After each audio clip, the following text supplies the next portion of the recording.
Hi everyone, it's Xiao's here. This is the second part of assembling the x-axis, and it's the final part. So in the manual, it's chapter 3, and in terms of amount of work, it's relatively short. Okay, than the first, than assembling the y-axis. So in the previous part, I already assembled the two 3D printed parts that holds the two metal rods that you see here.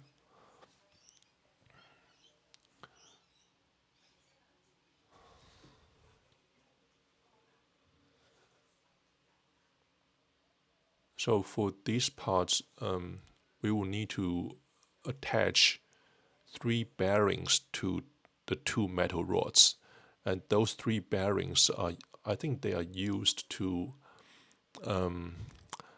hold the e-axis that moves around this. I don't know whether that's e-axis or something else. Anyways, they are used to hold something that will I will show you later. Okay. And in the manual, it asks me to use a permanent marker to indicate the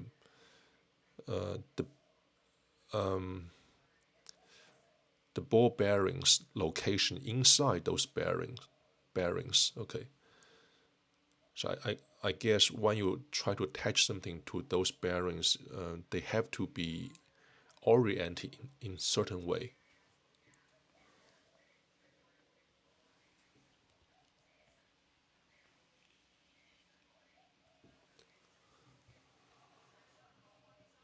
So again, I use a paper towel to hold those bearings because they were contained in plastic bags that are filled with lubricant.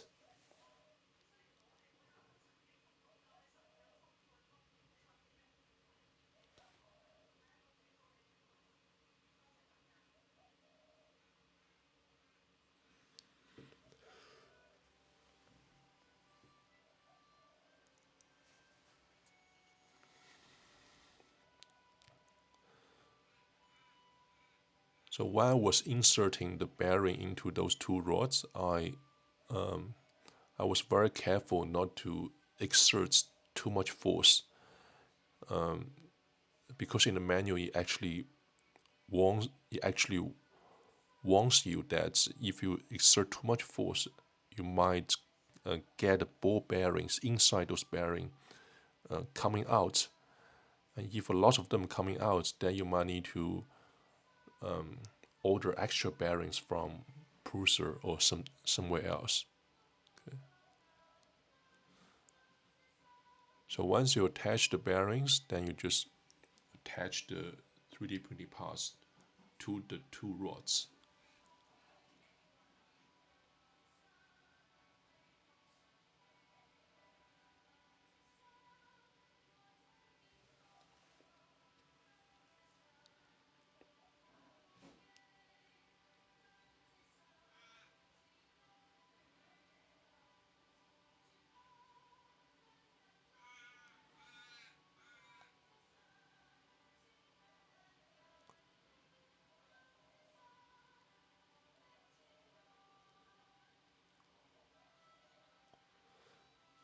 And then the last step is to attach the step motor, which is labeled the step motor for the x-axis, to these assembled parts. Okay. Again, you need to attach a pulley to the step motor, and on the shafts of the step motor, it's not all cylindrical. So in one section it's flat, okay, basically you need to attach the screw on the pulley onto that flat part.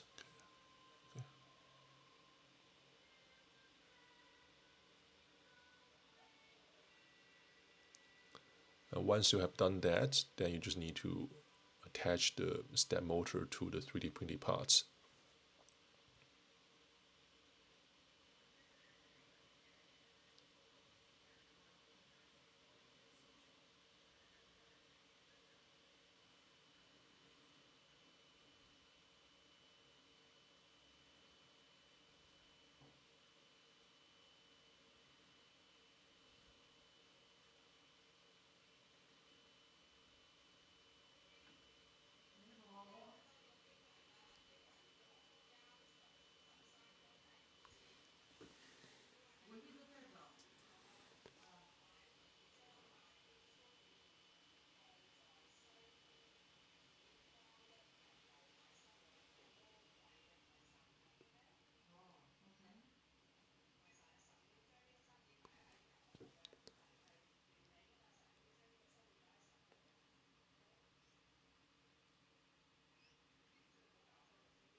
Okay, guys, that's the end of this part.